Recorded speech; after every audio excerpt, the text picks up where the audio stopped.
Welcome back दोस्तों, कैसे हैं आप। उम्मीद करता हूं कि आप अच्छे से होंगे। और आज हम बात करने वाले हैं कि इससे पहले जो मैंने वीडियो बनाया था उसमें मैंने दिखाया था कि थर्मोस्टेट को कैसे चेक करते हैं और पीटीसी रिले को कैसे चेक करते हैं और उसके बाद होल्डर और डोर स्विच और ओवरलोड किस तरीके से इसकी चेकिंग होती है। ठीक है, आज हम लोग जो है इस पे वीडियो बनाने वाले हैं कि इसकी वायरिंग किस तरीके से होती है। ठीक है, मतलब कि जो प्रैक्टिकली वायरिंग होती है, जहाँ जहाँ पे वायर जाता है, डोर स्विच में किस तरीके से वायर जाता है, थर्मोस्टेट में किस तरीके से वायर जाता है, मतलब कि जितने भी वायरिंग होती है सिंगल डोर फ्रिज में, आज हम लोग प्रैक्टिकल जो है बताने वाले हैं किस तरीके से कहाँ कहाँ से वायरिंग जो है हमारे कंप्रेसर तक जाती है। ठीक है, तो हमने यहाँ पर कंप्रेसर भी एक ले लिया है। ठीक है, वो लास्ट में मैं आपको दिखाऊंगा वायरिंग करके। तो सबसे पहले हम लोग वायरिंग करेंगे थर्मोस्टेट का। ठीक है, तो हम लोग क्या करेंगे, इसको हम लोग साइड में रख लेते हैं। ठीक है, और यहाँ पे देखिए अभी हमारा जो है थर्मोस्टेट है। ठीक है, अब हम लोग ले लेते हैं वायर। ठीक है, यहाँ पे देखिए वायर है। ठीक है, रेड कलर का। अब सबसे पहले जो फ्रिज में सप्लाई जाता है वो हमारा थर्मोस्टेट में जाता है। ठीक है, तो थर्मोस्टेट में हम सप्लाई दे देते हैं 1 नंबर में। अब 1 नंबर में भी दे सकते हैं और 2 नंबर में भी दे सकते हैं, किसी में भी दे सकते हैं, कोई दिक्कत नहीं है। ठीक है, तो हम लोग दे देते हैं यहाँ पे 1 नंबर में। यहाँ पे देखिए हमारा 1 नंबर में चला गया। ठीक है, तो हमारा जो मेन सप्लाई जाता है वो थर्मोस्टेट में जाता है। ठीक है, लेकिन थर्मोस्टेट से जो सप्लाई हमारा निकलता है, मतलब जो आउट होता है वो नहीं, जहाँ पे हमारा जाता है वहीं से सेम सप्लाई हमारा एक डोर स्विच में चले जाता है। ठीक है, यहाँ पे देखिए डोर स्विच है, तो यहाँ पे हम लोग लगा लेते हैं डोर स्विच में। ठीक है, अब ये डोर स्विच में लग गया। उसके बाद यहाँ पे एक डोर स्विच में हमारा जो है ये होल्डर जाएगा। ठीक है, तो डोर स्विच में एक वायर जाएगा, क्योंकि इसको न्यूट्रल फेस मिलेगा तो ही ये चालू होगा ना बल्ब। तो इसके लिए क्या करेंगे, एक वायर हम लोग देंगे यहाँ पे डोर स्विच के दूसरे वाले भाग में, तो इसमें हम लोग लपेट देते हैं। तो अब देखिए इसका जो होल्डर है यहाँ पर हम लोगों ने दे दिया है डोर स्विच पे। ठीक है, यहाँ पे देखिए डोर स्विच पे एक वायर दे दिया।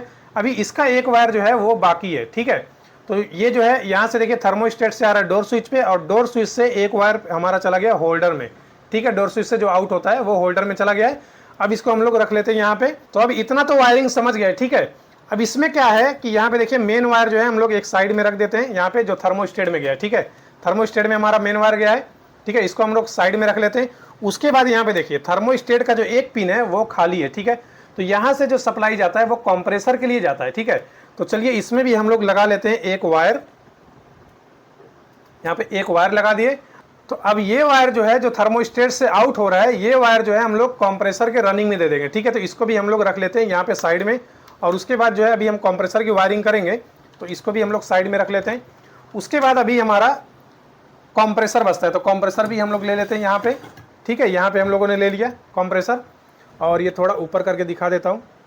तो दोस्तों अभी जो हमारा बचा हुआ है वो है पीटीसी रिले और ओवरलोड। ठीक है, ये दोनों जो पार्ट्स है ये कंप्रेसर में लगता है, मतलब कंप्रेसर का जो टर्मिनल होता है वहां पे लगता है। तो यहाँ पे देखिए कंप्रेसर का टर्मिनल जो है यहाँ पर है। ठीक है, मतलब रनिंग है, स्टार्टिंग है, कॉमन है। ठीक है, तो कॉमन में हमारा ओवरलोड लगेगा, यहाँ पे देखिए, तो इसको हम लोग लगा लेते हैं। ठीक है, उसके बाद हमारा पीटीसी रिले इसमें लगेगा, तो पीटीसी रिले हम यहाँ पर लगा लेते हैं।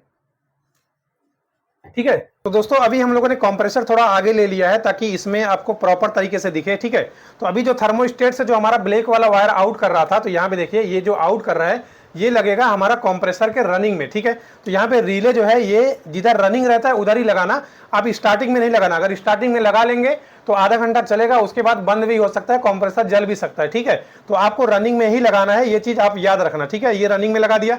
ठीक है, उसके बाद हमारा बचता है न्यूट्रल। ठीक है, न्यूट्रल जो है हमारा ना बल्ब में गया है और ना हमारा कंप्रेसर में गया है। तो आपको पता है कि न्यूट्रल जो है हमेशा डायरेक्ट जाता है। ठीक है, तो यहाँ पे हमने न्यूट्रल बना लिया है। अब देखिए न्यूट्रल जो है हमारा यहाँ कॉमन पे जाएगा। ठीक है, कंप्रेसर के, और यहाँ बल्ब को जलाने के लिए हमारा एक न्यूट्रल जाएगा। ठीक है, अब जो है हम एक वायर लेते हैं और इसमें से हम लोग जो है डायरेक्ट न्यूट्रल देंगे। ठीक है, तो न्यूट्रल हम लोग कहाँ देंगे, यहाँ पे देखिए कॉमन पे दे देंगे। ठीक है, अब कॉमन से ही एक न्यूट्रल हमारा निकल करके डायरेक्ट आ जाएगा बल्ब के होल्डर में। ठीक है, मतलब क्योंकि यहाँ पे न्यूट्रल है नहीं, तो न्यूट्रल यहाँ भी दे देंगे तो ये लाइट जलने लगेगा, क्योंकि यहाँ से फेस आ रहा है और यहाँ से इसको न्यूट्रल मिल जाएगा। ठीक है, अब अगर आप चाहें तो ये वाला वायर डायरेक्ट आप इसको भी दे सकते हैं और यहाँ से कॉमन में दे दीजिए। ठीक है, यहाँ से उठा करके इसको दीजिए, चाहे यहाँ से उठा के इसको दे दीजिए, दोनों एक ही बात है। ठीक है, तो यहाँ से हम लोग उठा करके इस होल्डर में ज्वाइन कर देते हैं। ठीक है, तो न्यूट्रल जो है हमारा दो ही जगह जाता है, एक हमारा कंप्रेसर में और एक हमारा होल्डर में, और वो भी डायरेक्ट जाता है। ठीक है, अब हम लोग क्या करेंगे, इसको चालू करेंगे। तो ये वाला वायर है, आप देख सकते हो, जो कॉमन में जा रहा है। ठीक है, ये डायरेक्ट जो है कॉमन में जा रहा है, तो इसको हम लोग चालू करेंगे। और जो थर्मोस्टेट में डायरेक्ट जा रहा है वो ये वाला वायर है। ठीक है, तो ये दोनों वायर जो है अभी हमारा मेन हो गया, ठीक है। तो मेन वायर जो है हम लोग यहाँ से डाल करके चालू करेंगे। तो गाइस अभी हम लोग जो है बोर्ड में लगा लिए हैं, यहाँ पे देखिए थोड़ा आपको क्लियर करता हूँ। तो अभी हम लोगों ने मेन सप्लाई जो है वो बोर्ड में लगा दिए। अब इसको जो है हम ऑन करेंगे, चलिए इसको ऑन करते हैं। यहाँ पे देखिए हमारा कंप्रेसर जो है ऑन हो चुका है, ठीक है। यहाँ पे देखिए,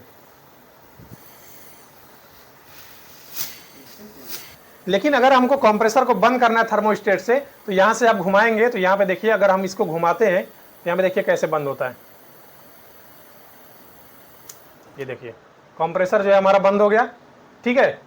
अब इसको चालू करेंगे तो यहीं से घुमा करके हम चालू भी कर सकते हैं, ठीक है। तो ये जो है हमेशा चालू ही रहता है, बंद नहीं रहता है, चालू ही रहता है, लेकिन ये टेम्परेचर पे कंट्रोल करता है, ठीक है। मतलब अगर कूलिंग जो है ज़्यादा हो जाएगा तो कंप्रेसर को यहाँ से बंद कर देगा, अगर कूलिंग कम हो जाएगा तो यहाँ से कंप्रेसर को चालू कर देता है, ठीक है। तो इस तरीके से ये काम करता है। तो यहाँ पे देखिए डोर स्विच किस तरीके से काम करता है। तो ये देखिए अभी लाइट जल रहा है, तो यहाँ पे देखिए हमने इसको दबाया, ये बंद हो गया, और जैसे ही डोर अगर खोलेंगे तो ये बाहर की तरफ आएगा तो ये चालू हो जाएगा, ठीक है। तो सिंगल डोर फ्रिज की वायरिंग हमने एक बोर्ड पे बनाया था, लेकिन उसमें बहुत सारे लोगों का कमेंट आ रहा था कि आप जो है प्रैक्टिकली बनाइए, उसमें दिखाइए किस तरीके से वायरिंग होती है और कैसे थर्मोस्टेट से कंप्रेसर में जाता है, लाइट में जाता है। तो इसीलिए ये वीडियो बनाया गया है। तो गाइज मिलते हैं कोई नेक्स्ट वीडियो में। वीडियो देखने के लिए बहुत बहुत शुक्रिया।